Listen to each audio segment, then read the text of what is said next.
तुझे बगोन म्हाका जिवी ना बोल जेजू आनी पदवी तुझे बगोन म्हाका जिवी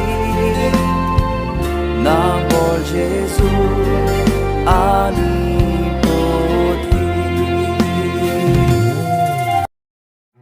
मार्कूचे शुभ वर्तमान। एक दीस जेजू नव्यान एका देवस्थानांत भितर सरलो। हाताक आर जालोलो एक मनीस थंय आसलो। जेजूचेर गुन्यांव घालचे पासत सोनवारा दिसा तो त्या मनशाक बरो करीत काय म्हूण ते ताका पळोवन आसले।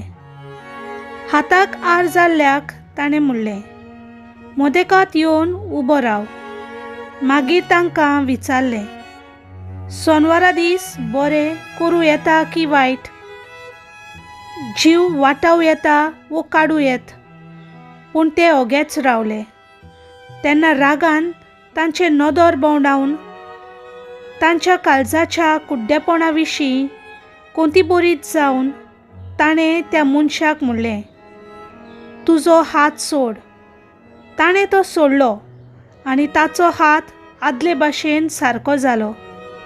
तोरी फारिझेव भायर गेले आनी कशे भाशेन ताका ना करचो ते विशीं हेरोदीच्या पक्षाच्या मनशां बरोबर रोखडोच ताचेर आड गुलमेल करूंक लागले। देवाचें उतर हें।